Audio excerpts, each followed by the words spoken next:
बाहेर ढोल ताशांचा गजर सुरू होता आणि आत त्या अंतरलेल्या खोलीत फक्त आमच्या श्वासांचा वेगवान आवाज येत होता. दोघांच्या मनातील संयमाचा बांध कधी सुटला हे आम्हालाच कळलं नाही. आणि त्या रात्री आम्ही मर्यादा ओलांडून एका अशा गुपिताचे भागीदार झालो जे जगासमोर येणं म्हणजे एका मोठ्या वादळाला आमंत्रण होतं. नमस्कार मित्रांनो, माझं नाव सुनील मोरे. मी राहतो मुंबईतच, दादर सारख्या गजबजलेल्या भागात. पण माझं मूळ गाव म्हणजे आमचं कोकण, रत्नागिरी. कोकण म्हटलं की डोळ्यासमोर येतो तो हिरवागार निसर्ग, हापूस आंबे आणि सगळ्यात महत्त्वाचा सण म्हणजे शिमगा, होळी. गेल्या 2 वर्षांपासून काही कारणांमुळे मला गावी जाता आलं नव्हतं. त्यामुळे यंदाच्या शिमग्याला गावी जायची माझी वर्षी गेला पोहोचली होती. झाली असं की माझ्या गावी माझं स्वतःचं असं राहते घर नसल्यामुळे मी थोडा विचारत होतो की राहावं कुठे. नेमका याच दरम्यान माझा जिगरी मित्र भेटला. आमच्या घरचे संबंध अगदी जुने आणि कौटुंबिक होते. मी त्याच्याशी बोलताना सहज म्हणालो, यावेळी शिमग्याला गावी जायचं खूप मन आहे रे, पण तिथे थांबण्याची अडचण आहे. माझं बोलणं ऐकून तू सरळ म्हणाला, अरे सुनील, त्यात काय एवढा विचार करतोयस, तू माझ्यासोबतच चल गावी. मी पण माझ्या गाडीने निघतोय आणि तसाही मी तिथे 1-2 दिवसच राहणार आहे. दोघं सोबत जाऊ, मस्त मजा येईल. त्याचं हे बोलणं ऐकून मलाही बरं वाटलं. आमचा बेत पक्का झाला. पण आमचा प्रवास सुरू होण्याच्या आधी काही दिवस आधी जेव्हा मी त्याला फोन करून विचारलं की अरे गावी पालखी कधी येणार आहे, तेव्हा त्याने मला एक गोड धक्का दिला. तो म्हणाला, अरे सुनील, प्लॅनमध्ये थोडा बदल झाला आहे. यावेळी माझी बायको आणि मुलगा पण सोबत आहेत. मी जरा विचारात पडलो आणि म्हणालो, अरे मग तू फॅमिलीसोबत जाऊन ये, मी नाही येत, उगाच तुमच्यात अडचण नको. पण तो मित्र कसला, जो हट्टाने म्हणाला, काही अडचण नाही, तो आमच्यासोबतच येतोयस, बस. अखेर मी हो म्हणालो. गावी रविवारी पालखी येणार होती. प्रवासाच्या नियोजनासाठी मी त्याला गुरुवारी फोन केला. तेव्हा तो म्हणाला, मी शुक्रवारीच निघतोय गावी, मला ऑफिसमधून एवढी मोठी सुट्टी मिळणं अशक्य होतं.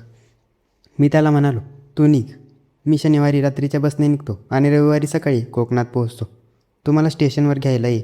ठरल्याप्रमाणे मी रविवारी सकाळी रत्नागिरीत पोहोचलो. मित्राने मला स्टेशनवरून पिकअप केलं. आम्ही दोघं त्याच्या गावी गेलो. कोकणातील जशी कौतुक करण्यासारखी सुंदर कौलारू असतात, तसंच त्यांचंही घर होतं. आजूबाजूला झाडी आणि अंगाला सुखद गारवा देणारा वारा सुटला होता. आम्ही घरात एंट्री केली. घरची रचना अगदी पारंपरिक होती. सुरुवातीला एक मोठा हॉल टाईप दिवाणखाना होता. त्याला जोडून मध्ये एक दरवाजा होता, जो मधल्या खोलीत म्हणजेच किचन आणि देवघराकडे जात होता. आणि त्यालाच मागून बाहेरच्या रूममध्ये सगळं सामान ठेवलेलं होतं, जिथे बाथरूमचा रस्ता होता. घरात मित्राची आई राहत होती. मी पोहोचल्यावर सर्वांना नमस्कार केला. विचारपूस झाली. तेवढ्यात माझी नजर वहिनींवर पडली. वहिनी दिसायला अतिशय देखणी, जणू एखादी अप्सराच. सडपातळ बांधा, गोरी पाठ आणि त्यांचे ते बोलके डोळे कोणालाही एका नजरेत घायल करतील असेच होते. त्यांची चालढाल अत्यंत नखरेल आणि मोहक होती. मी घरात आल्या आल्या वहिनींनी मिश्किलपणे हसून माझं स्वागत केलं आणि म्हणाल्या, भाऊ, लवकर अंघोळ करून फ्रेश व्हा, पालखी यायची वेळ होईल लवकरच. वहिनींनी बोलण्याची पद्धत आणि त्यांच्या नजरेतील चमक मला थोडी वेगळी वाटली, अनामिक ओढ निर्माण करणारी वाटली. पण मी सुरुवातीला त्यावर जास्त लक्ष दिलं नाही. मी अंघोळ करण्यासाठी आतल्या बाथरूममध्ये गेलो. तिथे भिंतीवर सुंदर स्टिकर्स लावलेली होती. अंघोळ करत असताना माझं लक्ष बाजूला पडलेल्या ओल्या कपड्यांवर गेलं. घरात मोगऱ्याचा सुगंध दरवळत होता. तो परिसर, तिथला एकांत आणि माझ्या मनात एक वेगळी दरदर निर्माण करत होती. मनात भावनांनी एक विलक्षण उकळी फुटली होती. शरीरात जणू एक वेगळीच वीज संचारल्यासारखं झालं होतं. मी घाईघाईने अंघोळ संपवली. आता वहिनींकडे बघण्याचा माझा दृष्टिकोन नकळत बदलू लागला होता. बाहेर आलो. गरम चहा घेत मी आई, मित्र आणि वहिनींशी गप्पा मारू लागलो. काही वेळ गप्पा मारून झाल्यावर आई म्हणाली, चल रे मुलांनो, तयारीला लागा, पालखी येण्याची वेळ झाली आहे. आणि आई आणि वहिनी आवरण्यासाठी मधल्या खोलीत गेल्या. मी आणि मित्रांनी बाहेरच्या खोलीतच कपडे बदलण्याला सुरुवात केली होती. मी सुंदर कुर्ता पायजमा घातला होता. थोड्या वेळाने वहिनी खोलीतून बाहेर आल्या. त्यांनी सुंदर नऊवारी साडी नेसली होती. त्या साडीत त्यांचं रूप अतिशय मादक आणि सौंदर्यवती दिसत होतं. माझी नजर त्यांच्यावरून हटतच नव्हती. मी खुर्चीवर बसून चोरून चोरून वहिनीकडे पाहतच होतो. कदाचित माझी ही चोरटी नजर वहिनींच्याही लक्षात आली होती, पण त्या काहीच बोलल्या नाहीत. त्यांचं मेकअप करणं, कानातले हार घालणं सुरू होतं. तेवढ्यात त्या म्हणाल्या, अहो, जरा माझी ही साडीची पिन नीट करून द्याल का? मित्राने मागे वळून पाहिलं, पण नेमकी त्याचवेळी वहिनींनी आपली नजर माझ्याकडे वळवली आणि त्या गालात हसले. जेव्हा त्यांनी साडीचा पदर बाजूला केला, तेव्हा त्यांची ती पाठीची कोरीव ठेवण पाहून माझ्या हृदयाचे ठोके चुकले होते. मी 2 मिनटं फक्त त्यांच्याकडेच पाहत राहिलो. माझं भान पूर्णपणे हरपून गेलं होतं. मी त्यांच्या सौंदर्याच्या धुंदीत पछाडला गेलो होतो. माझ्या चेहऱ्यावरचे भाव पाहून वहिनी पुन्हा एकदा हळुवारपणे हसल्या आणि मिश्किलपणे हसल्या. भाऊ, तुम्ही जरा आतल्या खोलीत जाता का? मला इथे थोडं आवरून घ्यायचं आहे. मी मान डोलावली आणि उठून मधल्या रूममध्ये गेलो. आतल्या खोलीत ओटी भरायच्या सामानाची तयारी सुरू होती. काही वेळाने वहिनी तिथे आल्या. देवीच्या पालखीची ओढी द्यायची होती म्हणून मी पण मदतीसाठी पुढे झालो. वहिनी खाली बसल्या होत्या आणि त्यांच्या अगदी मागे उभा राहिलो. मनात भीतीचा थरकाप होता, पण तरीही मी एक धाडस करायचं ठरवलं. मी मागे उभा राहून त्यांच्या सामानाची तबकडी पुढे करत असताना हळूच माझा पाय वहिनींच्या पायाला स्पर्श करून गेला. तो हस्तस्पर्श नसला तरी त्या पायाच्या स्पर्शाने वहिनींनी लगेच मान वर केली आणि माझ्याकडे पाहिलं. त्यांच्या नजरेत राग नव्हता, तर एक अनामिक नशा आणि खट्ट्या स्वभाव होता. त्या पुन्हा एकदा गालातल्या गालात हसल्या. त्यांच्या त्या हसण्याने मला पूर्ण खात्री पटली होती. माझ्या मनातील जी ओढ आहे ती आता वहिनींपर्यंत पोहोचली आहे आणि त्यांनाही त्यांची खास जाणीव झाली आहे. तेवढ्यात बाहेर ढोल ताशांचा प्रचंड आवाज येऊ लागला. पालखी आली असा गजर सुरू झाला. मी आणि माझा मित्र तातडीने घराबाहेर आलो. पालखी गावातील प्रत्येक घरात जात होती. मी मोबाईल काढून व्हिडिओ आणि फोटोज काढण्यात मग्न होतो. पालखी जेव्हा मित्राच्या घराच्या जवळ आली तेव्हा वहिनींनी हातात आरतीचं ताट घेऊन दारात उभ्या होत्या. ढोलताशांच्या चालावर सगळीकडे बेधुंद वातावरण सुरू होतं. गर्दीत अचानक माझी आणि वहिनींची नजरानजर झाली. या गोंगाट्यातही आम्ही दोघांनी एकमेकांना पाहून एक गोड स्माईल दिली. त्यानंतर घरात पालखी आली. ओटी भरण्याचा कार्यक्रम सुरू झाला. घरात लोकांनी प्रचंड गर्दी होती. माझा मित्र एका बाजूला लोकांना सांभाळत होता, तर मी दुसऱ्या बाजूला होतो. या सगळ्यात साधारण 1 तास निघून गेला. उन्हाचा कडाका आणि गर्दीमुळे मला प्रचंड तहान लागली होती. मी गर्दीतून हळूच वाट काढत पाणी पिण्यासाठी घराजवळ गेलो. घराच्या मुख्य दाराला फक्त बाहेरून कडी लावलेली होती. मी ती कडी काढली आणि आत गेलो. अख्खं घर शांत होतं. बाहेर फक्त ढोलताशांचा दुरून आवाज येत होता. मी मधल्या खोलीत गेलो. तांब्यातून ग्लासभर पाणी घेतलं आणि पीत उभा राहिलो. तेवढ्यात मला मागच्या बाजूने कोणाचा तरी चालण्याचा पैंजणांचा छमछम असा आवाज आला. तिच्या पैंजणांचा तो नाद माझ्या काळजाची धडधड वाढवत होता. जणू प्रत्येक पाऊल माझ्याच दिशेने येत होतं. मी ग्लास खाली ठेवला आणि वळालो तर समोर साक्षात वहिनी उभ्या होत्या. त्यांना अचानक असं एकांतात समोर पाहून माझी छाती धडधडू लागली. हृदयाचे ठोके वेगवान झाले. वहिनींनी माझ्याकडे पाहिलं. त्यांच्या डोळ्यात एक वेगळीच उत्कंठा होती. त्यांनी विचारलं, भाऊ, तुम्ही काय करताय? मी जरा चाचरत म्हणालो, वहिनी, खूप तहान लागली होती म्हणून पाणी पिण्यासाठी आलो होतो. तुम्ही कशा आलात? त्या म्हणाल्या, बाहेर पालखीजवळ पूजा करायची आहे ना, त्यासाठी आतून 2 नारळ आणि तांदूळ घेऊन जायचे आहेत म्हणून आले. मी म्हणालो, काही मदत पाहिजे का वहिनी? त्या हसून म्हणाल्या, नाही, काही हरकत नाही, मी घेते, मी ठीक आहे बोललो आणि घराच्या खालच्या खोलीच्या बाहेर येण्यासाठी पाऊल टाकलं. माझं मन मानत नव्हतं. मला वहिनींच्या जवळ जायचं होतं. घरात यावेळी कोणीच नव्हतं. संपूर्ण एकांत होता. बाहेर भयान शांतता आणि आत आमच्या श्वासांची उबदार जाणीव झाली होती. माझ्या मनात विचारांचं चक्र सुरू झालं. जर मी आता पुढे गेलो आणि वहिनींनाही आवडलं नाही तर मी पुन्हा त्यांना तोंड कसं दाखवणार? पण दुसऱ्याच क्षणी मनात विचार आला, घरात पाठीमागे पण एक दरवाजा आहे. जर कोणी आलंच तर मी मागच्या दिशेने निघून जाईल. 2-3 मिनटं डोक्यात विचारांचा थरकाप सुरू होता. शेवटी मनातील संयमाचा पान फुटला आणि मी धाडस करायचं ठरवलं. मी पुन्हा हळूच आतल्या खोलीत गेलो आणि बाहेरच्या दाराची कडी आतून लावून घेतली. मी मधल्या खोलीत पोहोचलो. वहिनी पाठीवळून वरच्या फळ्यावरून काहीतरी सामान काढत होते. त्यांचे दोन्ही हात वर होते. साडी थोडी बाजूला झाल्यामुळे त्यांची ती मखमली त्वचा आणि गोरी पाठ स्पष्ट दिसत होती. त्यांच्या शरीरातून मोगऱ्याचा सुगंध दरवळत होता. मी पाऊल टाकत कोणताही आवाज न करता त्यांच्या अगदी जवळच गेलो. आमच्यातलं अंतर इतकं कमी होतं की मला तिचे शब्द नाही तर तिचे श्वास ऐकू येत होते. मी हळूच पुढे झालो आणि मागून वहिनींना माझ्या मिठीत घेतलं. दोन्ही हातांचा विळखा त्यांच्या कमरेभोवती घट्ट केला. माझा हळूवार स्पर्श होताच वहिनींच्या अंगावर आनंदाची शहारी उमटली. त्यांचे हात वरच्या वरच राहिले आणि त्यांनी नकळत आपले डोळे गच्च मिटवून घेतले. जुनं आमच्या या भावनांचा अनोखा संगम सुरू झाला होता. मी जेव्हा मागून वहिनींना मिठीत घेतलं तेव्हा खोलीत जणू वेळ थांबल्यासारखी झाली. माझ्या हातांचा विळखा त्यांच्या नाजूक कमरेभोवती घट्ट झाला. बाहेर ढोल ताशांचा आवाज घुमत होता, पण या अंधारलेल्या खोलीत फक्त आमच्या श्वासांचा वेगवान आवाज येत होता, जो शब्दांशिवाय बरंच काही सांगत होता. वहिनींच्या अंगावर एक जोमदार शहारा उमटला. त्यांच्या हातातलं सामानाचं ताट तिथेच फळीवर राहिलं. त्यांच्या पाठीला माझा पिळदार आणि हट्टकट्ट छातीची ऊब जाणवत होती. दोन दोन क्षण त्यांनी आपले डोळे गच्च मिटून घेतले होते.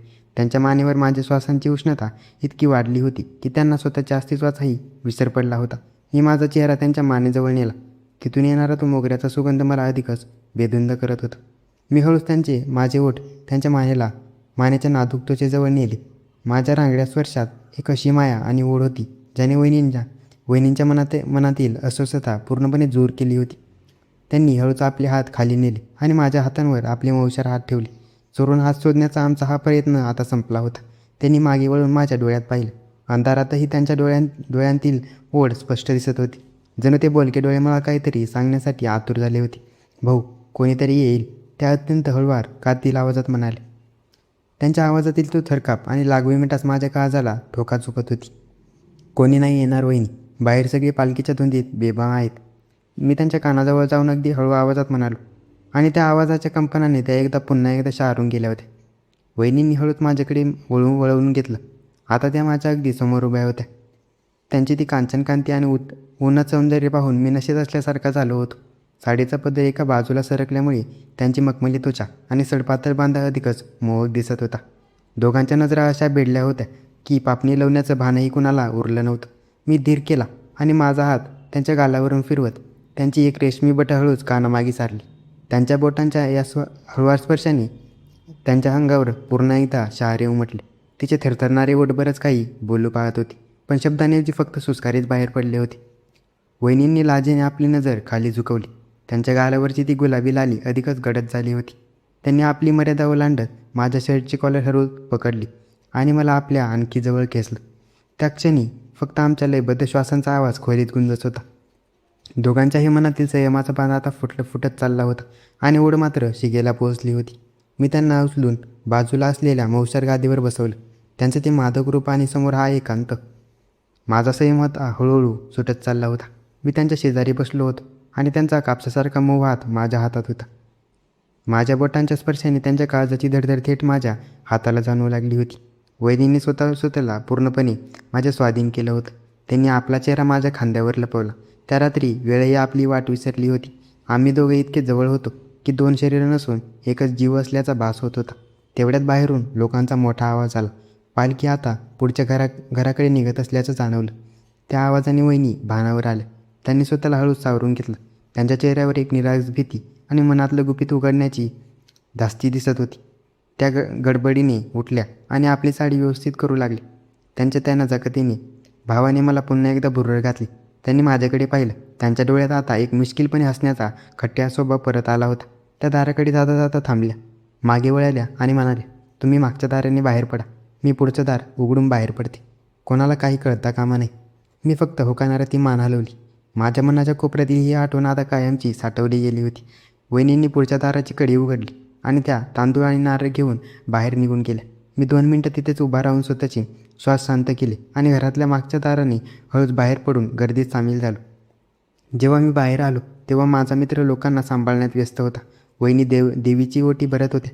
आरती संपून जेव्हा त्यांनी वर पाहिलं तेव्हा आमची पुन्हा एकदा नजरानजर झाली. त्यांच्या ओठांवरची ती हलकी लाली आणि माझी ती बेधुंद नजर. आम्ही दोघांनीही एकमेकांना पाहून एक सुखावणारी स्माईल दिली. हा आमच्या प्रेमाचा एक अनोखा प्रवास सुरू झाला होता, ज्याचं एक गुपित फक्त आमच्या दोघांतच हृदयात दडलेलं होतं.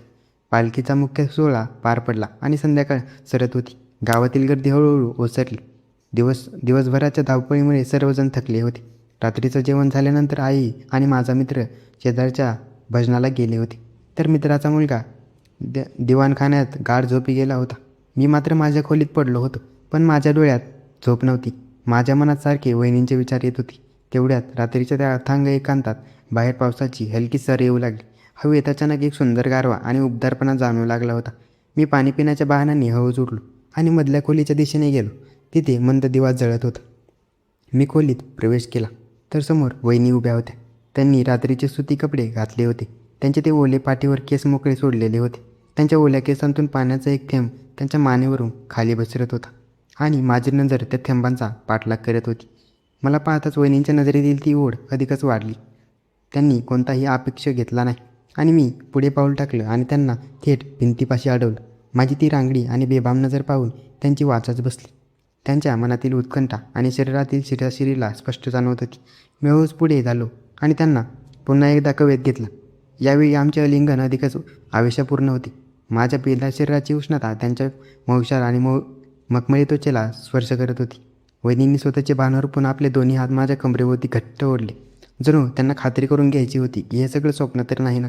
सुनील, त्यांच्या अश्रुश्वासातून माझं नाव अतिशय मधोश होऊन बाहेर पडलं.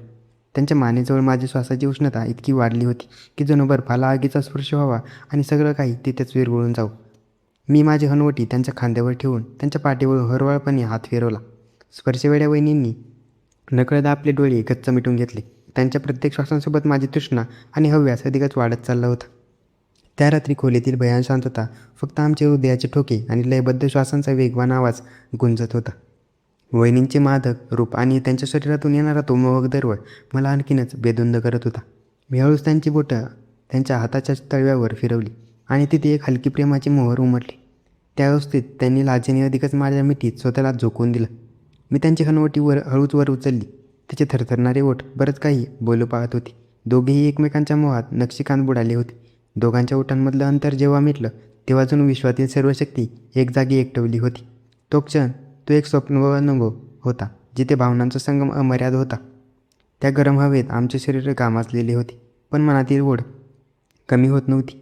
वहिनींनी आपल्या नाजूक हातांनी माझ्या पाठीवर घट्ट पकड मजबूत केली. जरी त्यांना तो क्षण कधीच संपू द्यायचा नव्हता. त्या रात्री दोन शरीरं वेगळी असूनही आमच्यात एकाच धुंदीत विलीन झालो होतो.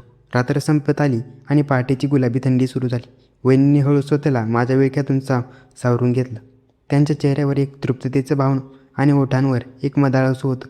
त्यांनी माझ्याकडे पाहून डोळ्यांनीच आता जा अशी खूण केली. मी त्यांच्या कपाळावर एक हळूवार स्पर्श केला आणि अत्यंत सावधानपणे माझ्या खोलीत परत गेलो. सकाळी जेव्हा सूर्य उगवला तेव्हा सर्व काही नेहमीसारखं होतं. मित्र आणि आई परत आली होती.